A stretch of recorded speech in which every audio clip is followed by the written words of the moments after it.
Hello everyone, and welcome to another episode of Not Another Nutrition Podcast. And today the podcast title is Truer Than Ever, because this is one of those episodes under the category of wisdom, that cheesy category that I'm getting more and more comfortable with as the days go on. Today, as you'll have seen probably from the title, I'm talking about complexion and I suppose confidence around complexion. Again, this recording, I want to preface this by saying I am recording this intro after having actually recorded the video, because the video was very off the cuff. I will explain a bit more in the video where things came from, where my head was at in recording it. And I will also say, if you're someone who speeds me up because I speak relatively slowly, you might want to slow me down to one speed, because the sound that you will hear is actually from an edited video. And so it was kind of pauses, etc. were chopped out. So it was a bit more punchy. So just to let you know that.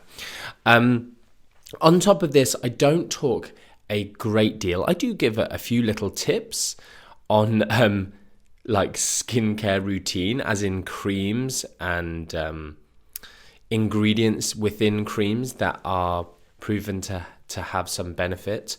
But that isn't my forte. It's not my strength. It's not what I particularly wanted to talk about.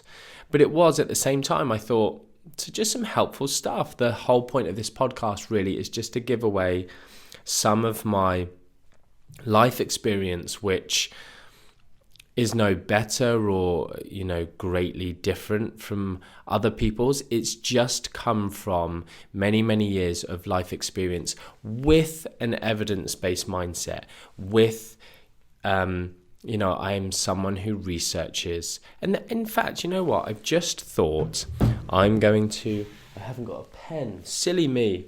I've just thought, I'll try and remember.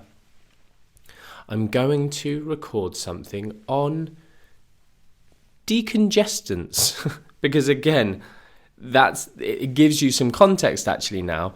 When a drug is prescribed to me by a doctor, or I go to a pharmacy and a pharmacist prescribes it, I'll go and look stuff up. I'll read some research just for interest's sake, just for various different reasons, and if something comes to my mind. So there's two different nasal decongestants, phenylephrine and pseudoephedrine, and one is over the counter and one is slightly more of a controlled substance. Pseudoephedrine is actually one of the parts that you can use to make methamphetamines, which obviously needs to have some control around it anyway, but it's an effective nasal decongestant. Anyway, I'm going off on one. My point being, some of this wisdom just comes from someone who applies this scientific filter to lots of stuff in their life, looks at evidence, looks at rather than just opinions, or one of my good friends, Shona Virtue, she often kind of jokes or makes points like, I know you don't believe in, what did she say once? I know you don't believe in energies. And Shona's someone who's obviously into the yoga scene, very big in the yoga scene, but she's still an evidence-based individual. And so, but I think she kind of thinks, I think a lot of what she does is like woo-woo and hippy-dippy stuff. But it's like when I talk about gratitude. Gratitude is an evidence-based strategy. There are meta-analyses, and we got people who are maths geeks can look at the science and the statistics around gratitude and how that impacts humans. We know it's an evidence-based strategy. She talks about energies, and I'm like, just because I don't believe there's no scientific evidence for it's when people take things too far and going, oh, you're a fire type, you're a ice type, you're a dragon, this, that, and the other, and I mean, that's all woo, right? And they start saying exactly how, it's just woo. But obviously, sometimes you need to fill your cup. You need to fill your energy. You need to this, that, and the other. God, this is a ridiculously long intro that I just need to stop. The point being is, in lots of this stuff, the wisdom side of things, it's just some of my experience. with an evidence-based filter applied over a long period of time. And likewise, as someone who loves doing social media, loves interacting with people online, loves helping people, loves seeing the impact that my personal skill set can have on people, and also being someone who has got to a point with having very thick skin, doesn't care what people think, is happy to talk about how much they cry at different things. I've built a confidence, and I really want to record you an amazing, I say amazing, but what I hope will be an amazingly helpful episode on confidence. And because it's just such a life-giving thing to have confidence. And I would love for you, and it's something in my friends over the years I've always tried to help them with and instill in them. And so I want to record you something on that. And there's elements within here. And again, I talk about, my experience as a teenager, and then going into adulthood and all these different things. And then just as a male who's willing to be in touch with his emotions, a male who's willing to talk about some of the things that maybe are seen as a little bit weird for a guy to be talking about. Special shout out to Lucy Mountain and Marika Day, who I think get mentions in this. I hope you're still in there after the edits. I didn't have time to go through all of the edits of the thing, but you were big parts of this, and some of the stuff that you've put out online that I've seen and I've pondered and enjoyed thinking about. But yeah, with regards to complexion, this isn't an episode where I go, this is the kind of... Because I get lots of compliments on my complexion. It was a really weird thing, however many years, 4-5 years ago, when I just started posting on stories, or maybe I didn't start doing stories maybe until 2 or 3 years ago. But I just started to get all these comments, and people, both good and bad, or even just a bit judgmental. But it's just interesting, again, seeing what people are like, seeing what people are willing to say about other people, and again, maybe how that makes them feel about themselves. But I get lots of comments on my lips, my eyebrows, my eyes, which was weird for me. I've always been told about my smile, and I do have quite big lips. I've been told by photographers when I did some media work when I first started my career. But complexion comes up quite often as well. And there's so much I'm going on. This is becoming a podcast episode in itself, just this intro.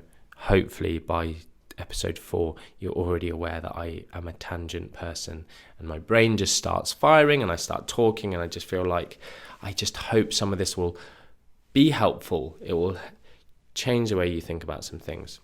But yeah, with complexion, I'm not going to talk about nutritional strategies particularly. It's not my bag. Maybe I will do something on it, or I'll just talk about it on my stories if you're a keen follower and want to come and ask me questions there. But there are, people always ask me, is this good thing to eat for my skin? Maybe I'll do an episode on all of these collagen supplements, which are massive at the minute. That actually I think might be helpful. Some of the actual evidence around collagen. But again, I'm trying to do this podcast so it doesn't make loads of work for me, because otherwise I'll give up because I'm lazy. But there are times when I've looked at some of the cosmetics research and the inclusion of things like vitamin E within creams, and whether or not that's actually having benefits. And it does seem to, if you can believe the research from these big companies. I do look at some of that research with a very cynical eye, which is not good from a scientific perspective. You should be skeptical but not cynical. But it's very difficult to do when it's very, very industry funded, very, very specific to their products, very, very lucrative. And there is very little independent research in the area. But anyway, I'm going to leave it there. I do apologise for talking so much. The next 12 minutes is going to be super punchy, not too many tangents, super helpful. I hope you enjoy it, and I'll see you on the other side. Complete strangers just see you for the person that you are right then and there. Sometimes that's good, sometimes it's bad. They maybe judge you.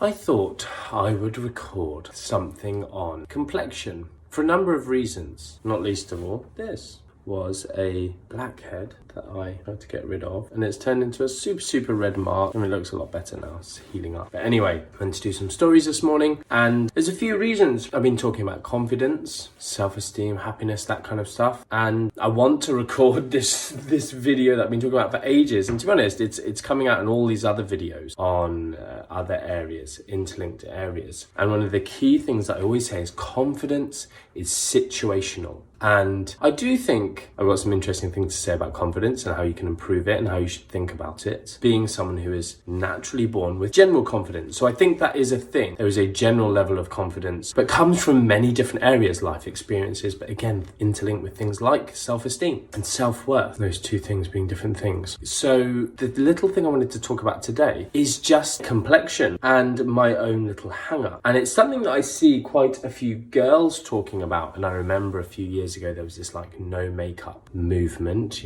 no makeup selfie thing going on. And it's also just a fact that whenever I talk about certain levels of realness, about happiness or loneliness or difficulties with parenting or any mental health stuff or anything like that, about my personal dealings with those things, troubles, etc., it helps one or two or a few or dozens of people. And being a male, I thought this was quite unique to talk about this. And it's something that when I talk about things where I would lack confidence, it would be difficult in some ways. Or I spoke to a friend and she was like, everyone got something they hate about themselves. And I was like, I really don't. But, I was trying to just encourage her in terms of some of her hang-ups. And so in this instance, this is something that is a big deal for me. Not so much of a big deal anymore, actually. But in my teenage years, it was a massive deal for me. I had my entire chest area was just covered in spots. And maybe this is something, I don't know, maybe if you're a mum or dad who follows me and your child, you've not dealt with it and your child needs some encouragement, maybe this is something you can play for them. Maybe I'll give it that kind of tact as well. Because I had these I say horrific, that sounds really bad, but for me that I really didn't like them. They made me so unhappy and so self-conscious. And someone who played a lot of sport and,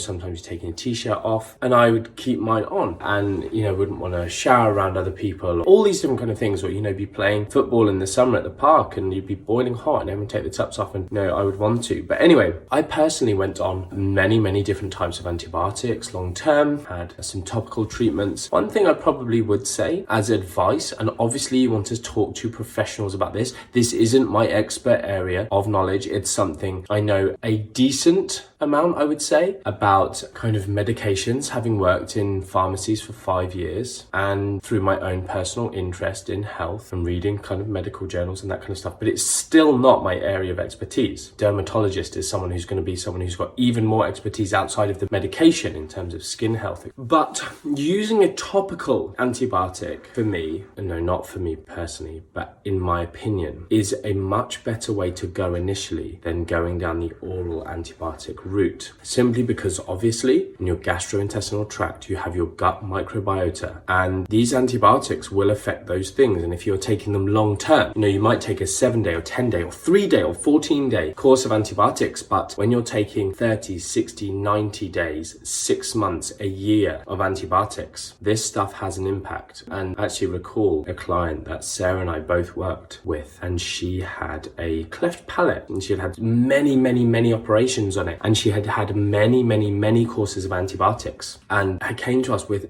seriously bad gut problems that we helped her with. And I still have very mild IBS type symptoms, I guess. Occasionally, if a sensitive stomach, I guess you would call it, but I'm certainly not afflicted hugely negatively, maybe because I have over the years eaten a relatively good diet, decent range of different fiber types, and daily fiber total intake has been okay. But anyway, wow, this has gone mega off topic, hasn't it? This is why I just love talking though. I hope you guys get something out of these. Please do give me feedback. This is what Emma knew as like, I'll be teaching about a particular area, but I'll give some little insights into related areas that, again, if you're a practitioner working with a client, you need to have some of these holistic views and thinking laterally about a client, not just about the one thing that's in front of you. Anyway, where were we? Happiness, complexion, confidence. So topical antibiotics. I'll just give you this insight. The one that I found really, really good for me was something called Zinerit. I believe it's topical erythromycin, but that might have changed. That product might not be about in this day and age. I don't know.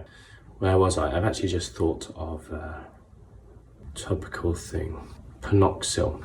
It's now been discontinued, but the active ingredient in panoxyl is the one that most people are using these days. I'm trying to think if I've got something around here that's got it in it. Anyway, salicylic acid seems to be relatively good, but it's not powerful enough for people with really bad skin problems. And I don't know if I'm saying that right, actually. Salicylic? Was it salicylic? Anyway, that was the one I'm thinking of. Benz something? Anyway, sorry, I've gone massively off topic. My point being, confidence is situational. And for me, it was something I had a big hang up on. And actually, my face area was never something that I really suffered with. But now when I get something that, it's the differential. And I think this is the two things here. One, my friend Marika Day, I mentioned her in another video recently. She spoke about body confidence and how she basically, I think she was doing like some swimwear modeling or something like that. She was like, never did I think I'd be doing this. And she's a registered dietitian in Australia, but she's very active on Instagram and these kind of things. And in the kind of fitness realms, and very positive influence on the industry and world. So go follow her, check her out. She's cool. She basically said, I'd never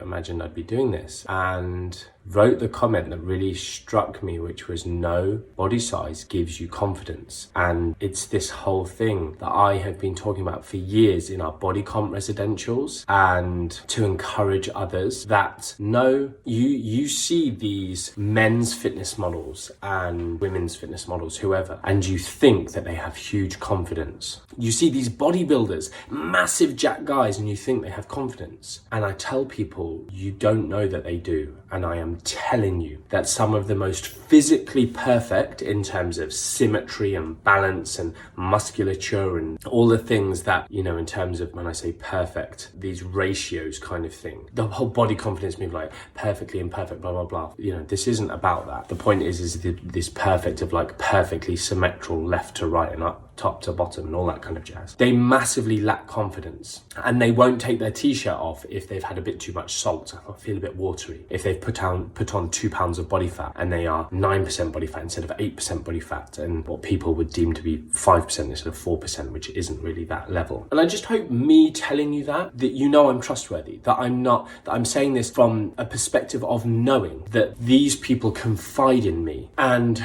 you know, as much as I try to, I would love for them to speak as frankly and openly and honestly as I do about their troubles with confidence. But the problem is sometimes their career depends on not doing that. So I hope that this can at least hit home to you. And I hope those of you who respect me and realize that something like this, lots of you think, well, that's tiny, that's nothing, you know, I get spots all over my face. Like, yes. But this, I recorded a video this morning, just a 15-second story, and then was like, oh crap, that looks horrible, and deleted it and went to put cover up on, and then was like, no, do you know what? I'm not going to, because I was challenged, this is the second bit, by Lucy Mountain's post.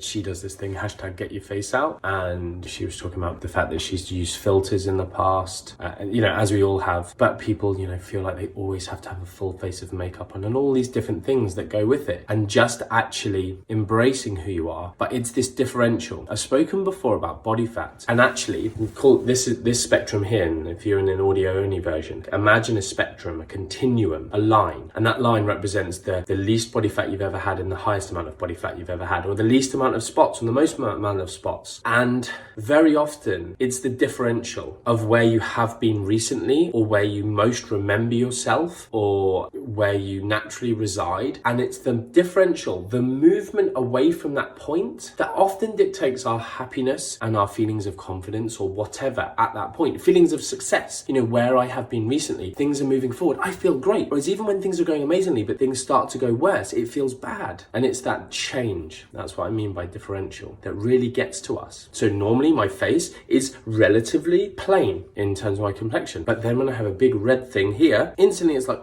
Whereas if I normally had lots of blemishes and then had one extra one, it wouldn't make much of a difference. It wouldn't make as much of a difference. Or if your complexion is really bad at the minute and then it's getting better, even that getting better, you feel so much better about yourself. So just having some level of acceptance around these things. Also realizing how other people see you versus how you see yourself. So complete strangers just see you for the person that you are right then and there. Sometimes that's good, sometimes it's bad. They maybe judge you on things. I've spoken about this. Don't judge someone by the chapter of their life that you walk in on. That's a whole nother discussion. Anyway, 15 minutes of chatter. I hope it's helped you, or you can send it to someone that it helps them some way in their life. Cool. Have a great day.